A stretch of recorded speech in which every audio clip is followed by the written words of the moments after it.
भाद्रपद शुक्ल पक्ष की चतुर्दशी तिथि को अनंत चतुर्दशी व्रत मनाया जाता है। इस बार यह 19 सितंबर को है।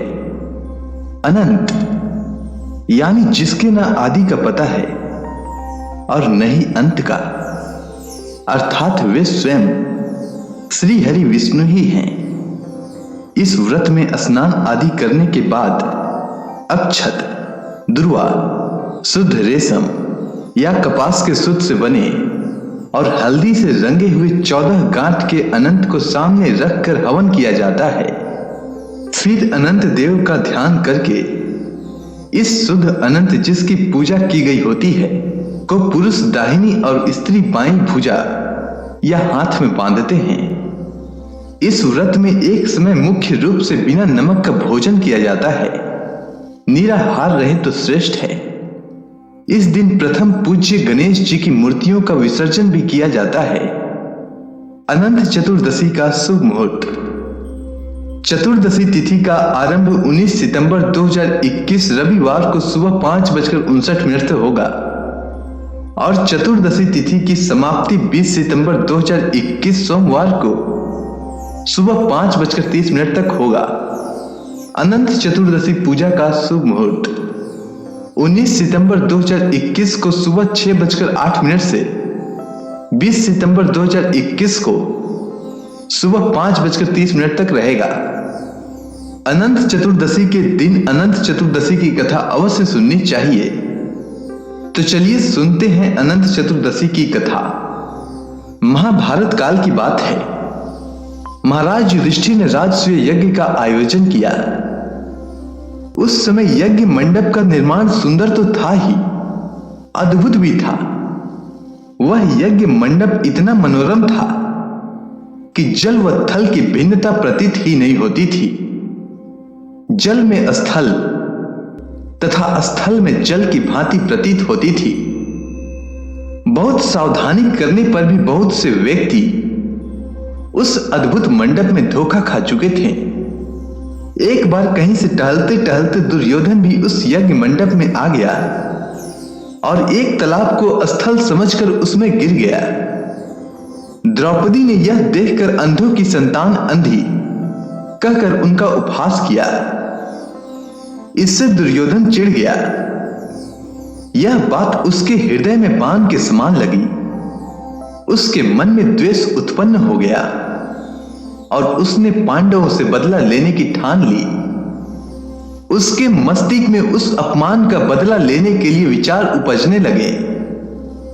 उसने बदला लेने के लिए पांडवों को द्युत क्रीड़ा में हराकर उस अपमान का बदला लेने के लिए सोची। उसने पांडवों को जुए में पराजित कर दिया। पराजित होने पर प्रतिज्ञा अनुसार पांडवों को 12 वर्ष के लिए वनवास भोगना पड़ा। वन में रहते हुए पांडव अनेक कष्ट सहते रहे। एक दिन भगवान श्री कृष्ण जब मिलने आए तब युधिष्ठिर ने उनसे अपना दुख कहा और दुख दूर करने का उपाय पूछा। तब श्री कृष्ण भगवान कहने लगे, हे युधिष्ठिर, तुम विधि पूर्वक अनंत भगवान का व्रत करो।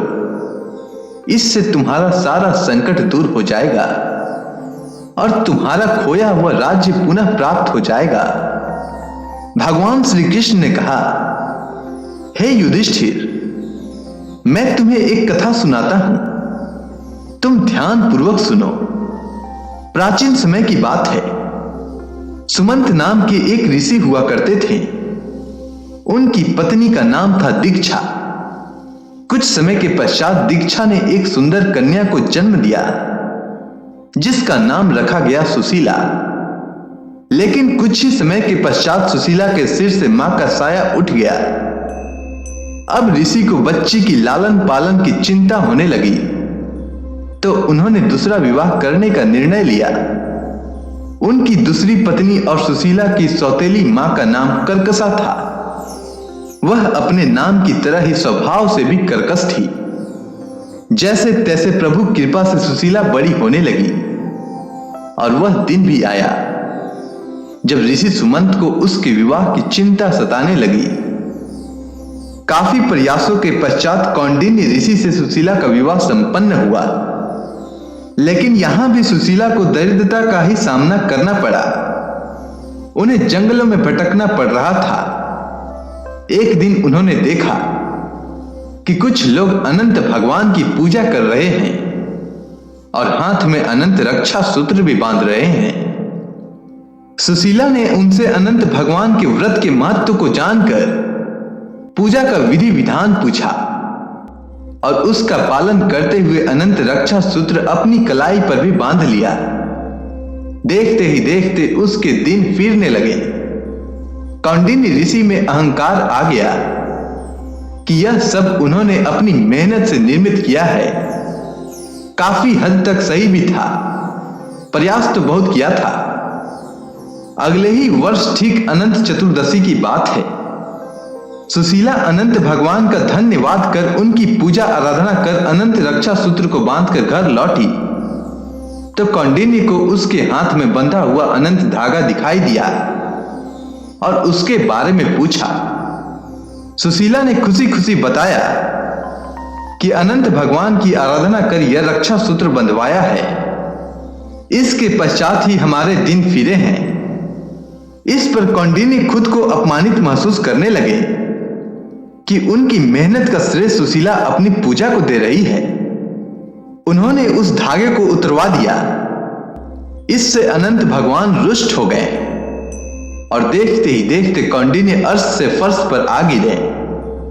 तब एक विद्वान ऋषि ने उन्हें उनके किए का एहसास करवाया और कौंडिन्य को उनके कृत्य का पश्चाताप करने को कहा। लगातार 14 वर्षों तक उन्होंने अनंत चतुर्दशी का उपवास रखा।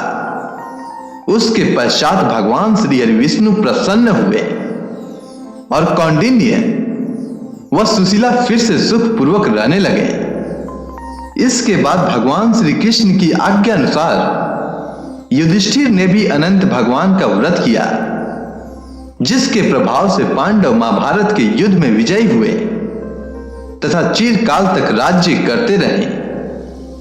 तो बोलिए अनंत भगवान श्री हरि विष्णु की जय।